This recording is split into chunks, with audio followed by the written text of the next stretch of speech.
Hey mamas, it's Kristen Noel, founder of the Intuitive Divorce, and I'm popping in here straight after class with my beautiful team member, Master Coach Joe Young. And wow, we have a lot to unpack.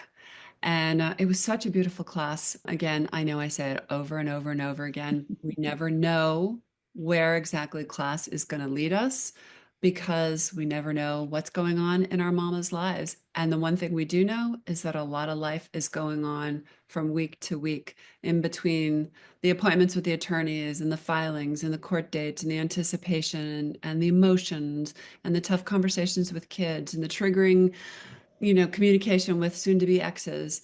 It's just a lot.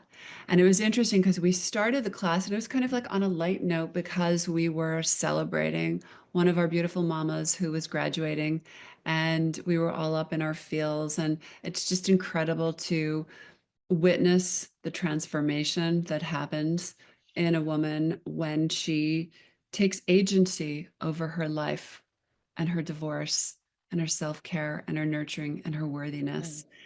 And then that just led to this gorgeous conversation about transformation and what does transformation look like.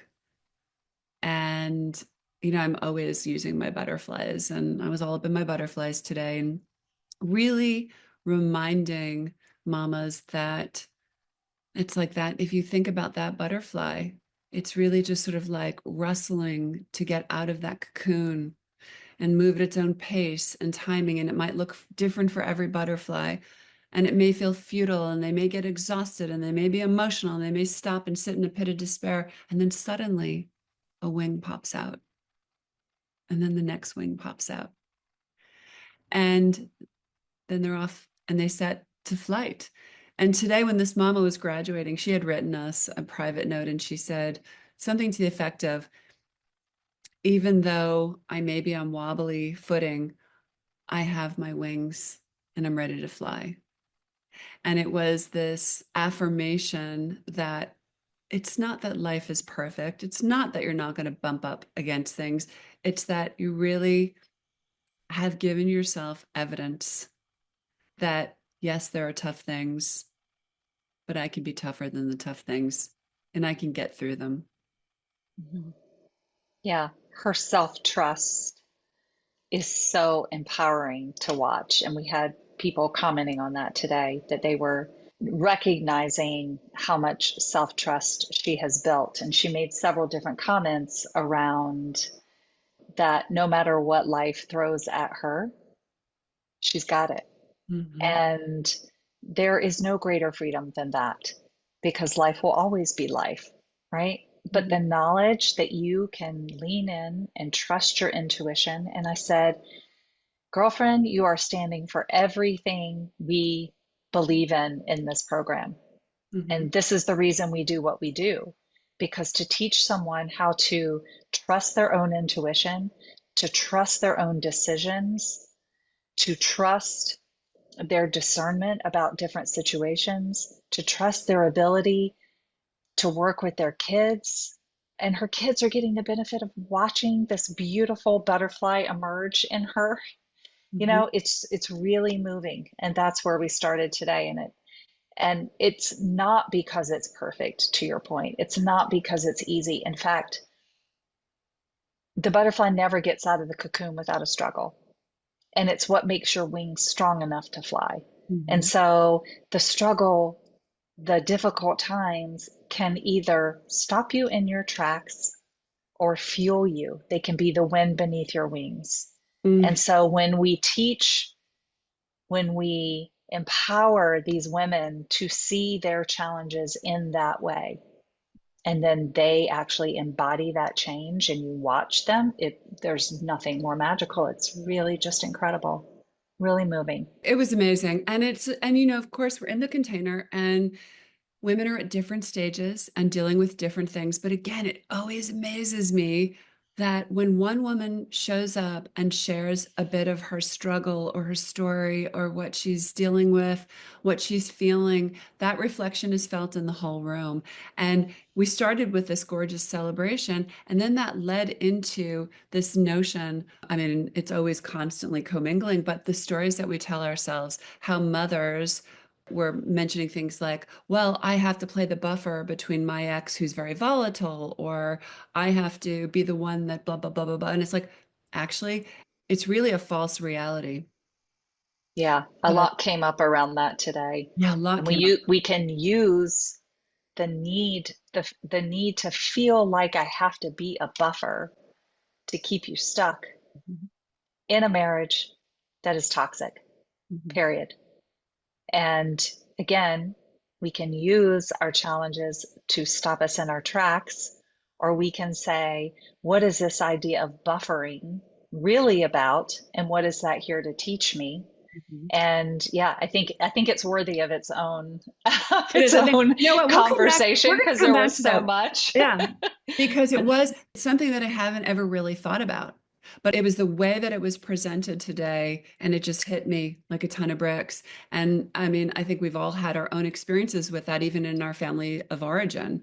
And we can really call on those experiences and see how that has played out in the mothers that we've become, how we relate with our children, what roles we falsely take on. Because as Joe just pointed out, what I realized as this mama was speaking, as she was saying, "Oh, well, I need to be the buffer," and da da da da.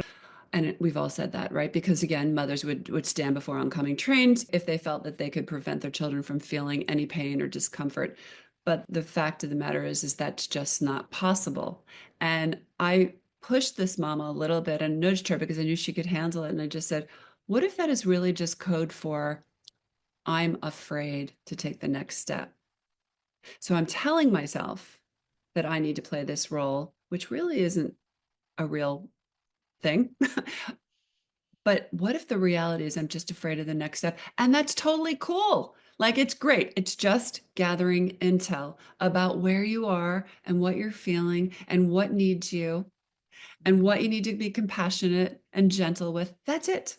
It's just information. What am I going to do with it? Because it's trying to tell me something about me in this experience. Yes, and you know what we know about fear is that it's going to show up anytime you make a declaration for change. You Mhm. know, this particular mom that we were talking to is in the very beginning stages of getting her ducks in a row and doing the planning. And already these are the fears that are coming in. And it's like, yeah, you know why that fear's there? Why that idea of I gotta stay because I'm the buffer? You know why that's coming in? Because you're doing the thing. You're pushing your edge. You're moving out of something that you've been stuck in, right? And so it's exactly what happens when the butterfly reaches its cocoon Right? capacity. It's like it Yeah. wriggles and When the it butterfly moves is and it, like, the yeah, wings finally come out and it's like, oh my God, there was a whole world out there. I had no idea. I was just in that dark cocoon. We never know when it's going to happen, right? And this mama had like a light bulb pop. She realized, oh wow. And then everybody in the room was like, oh yeah, I do that too. I do that too. I mean, we do it, we do it from this place of thinking that it's the most loving, compassionate thing to give to our children. When in reality, and Joe, you're always so good at reminding us of this, we're actually robbing them of their own experience, of their own feelings, of walking beside them, making them safe to say, like, hey, I know you'll come up against tough things, but don't worry, I've got you. I'm walking beside you. I'm here to help you through that. You're not saying, I'm going to prevent every, discomfort that life is going to offer you.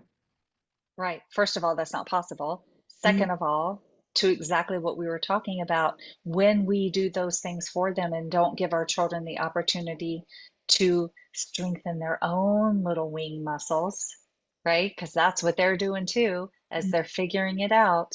You know, we really do hinder their own ability to go, I got this, Mhm, right? mhm, We're making them forever dependent on somebody else paving the road, making it smooth, taking care of the things. Now, listen, we all have to do different things based on the ages and stages that our children are at, right? That's the bottom line. Yes, our job is to protect them, but there's a difference between protecting them and trying to manipulate every situation so that they don't have to feel a certain feeling. mhm. That's a very different thing. So we don't want them to feel disappointed. We don't want them to feel hurt. Of course not. But the truth is, that's teaching them about life. That's helping them build their muscles of, wow, okay, I can get through disappointment. I know how to handle that. I've done it before. They're building their own evidence in a small way of how they will be able to maneuver change in life and all the things that are ahead. So, buffering can become a very slippery slope when you're not careful about where your lane ends and where your children's lane begins, It so falls to speak. into the, into the same path of people pleasing in Mm, that same mode, right? yeah. And what that conversation also led to essentially is that this is a space, this is a container where women are feeling their feelings. And that may sound pretty simple and mundane, but when was the last time you allowed yourself to feel your feelings, really feel your feelings? And we had some stuff come up today in very real, raw ways and in real time. Okay. We had literally one mama who was all of a sudden we just looked at her and she was in tears. And we thought, I know this has been a moving conversation. We didn't realize but she said, I literally just got the email that the papers have gone through and my soon to be ex is going to be served this week. And she was in this puddle of tears. And it was like something she had worked like she really had to call the courage to do this for so long. And here she stood at the threshold of this and she was just, you know, in tears and we just said, "Okay, we see you. We're holding you. We're going to talk you through this. Let's breathe. What's coming up?" And it was really interesting. She was able to access some interesting emotions. And we all just talk through it. And it's so powerful to be able to gift yourself this because if you can do this here in this container, you must do this. You don't get to bypass your feelings. You must do this. And if you check in and nurture your feelings, that actually is taking care of your children. That is taking care of your divorce. That is rewriting your new chapter. You That can't is taking care of you, taking care of you. the most important asset in all of this, because you're the common denominator. Mm-hmm. Yeah. So it was really beautiful to watch her open up. And it's always interesting because you can watch people navigate, like, I want to go into my head about it. And we just encouraged her to stay with the feeling a little bit. And then things really opened up for her, and she got an opportunity to show herself that her feelings aren't scary, to Mm-hmm. show herself she could be loved and supported with whatever it was that she was feeling. It was really beautiful. And then we moved her into, and this was on in a couple of places today, where we want to tell ourselves how hard it is all the time. Mm-hmm. That this is going to be so difficult and so hard, and I'm waiting for the other shoe to drop, and all the things, right? And so we just really encouraged these mamas to come up with a different story for themselves. Mm-hmm. That rather than how hard can it be, what's something you can do in this moment to make things easy? Mm-hmm. How can you wake up and say, I'm going to look for all the goodness today? Mm-hmm. How can you wake up and go, how do I make today my ideal day to the best of my ability with what I have control over? Mm-hmm. And, start to look for those things. And that's not a Pollyanna thing. It's a proven fact that we see what we look for. So if we're waking up every day telling ourselves how hard it's going to be, that is what we will find. Right. On We the other hand, if we're looking for the goodness, that's what we find. And it's hard. Listen, we get it. We totally get it. When you're in that pit of despair and when you are really rocked and afraid of the unknown and you've got all this stuff on your plate, I know that it's really hard to sit down and write a gratitude list. But you know what? How about, like to Joe's point, how about really just being aware of your thoughts and where your thoughts go? And if you're going to allow your thoughts to go to, this is going to be really hard, why not say, I'm really curious what's going to happen today. I know good things are going to happen. I'm going to solve problems today. I used to say, I'm a problem solver today. I'm going to solve problems today. I expect good things to happen today.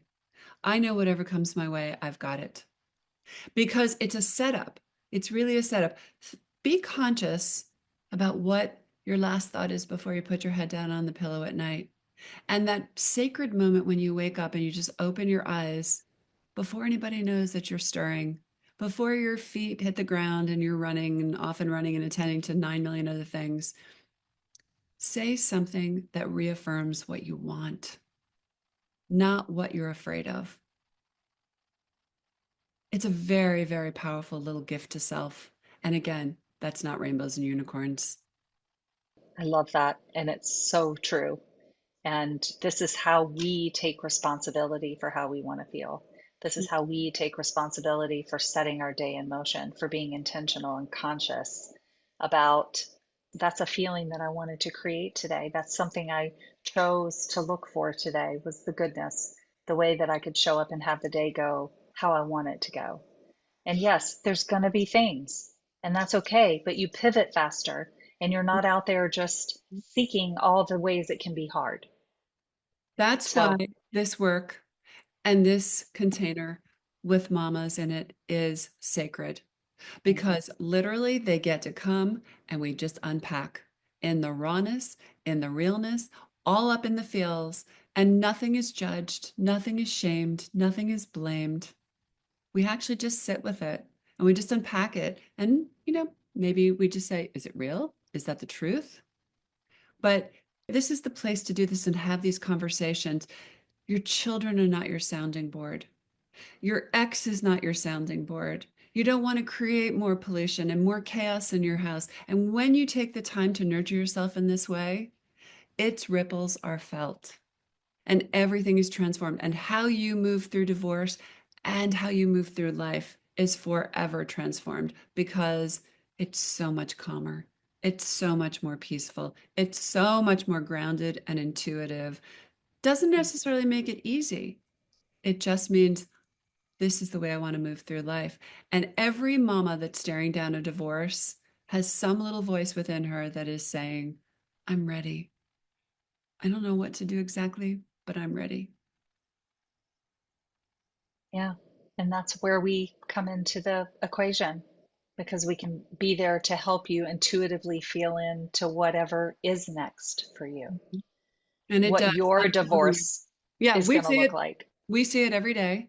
And Yep. it does transform. I mean, yes, we need strategy. We need attorneys. We need financial advisors. We need co-parenting counselors. But what we need is ourselves. We really need ourselves to be in the best possible condition because that will transform everything, the experience and the outcomes.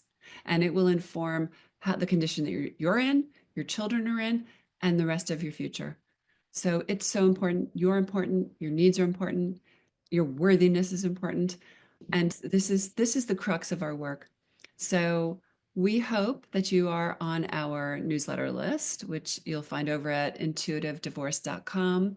And we're constantly putting out tips and strategies and blogs and apps and programs and ways to support you because we really want to remind you that your wellness, your well being, your self care, your nurturing, your self support is not superfluous. This is not an afterthought. Yeah. This is your life we're talking about after all. Beautiful life. Life. So thank you, Joe, for another gorgeous class. Yeah. It was beautiful to be there today.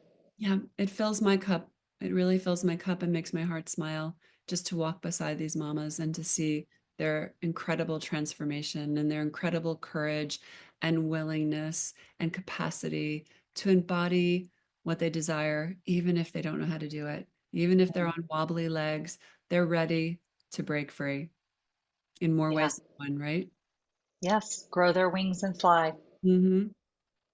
So thanks for another gorgeous class, and we'll be back next week. Yep. Bye.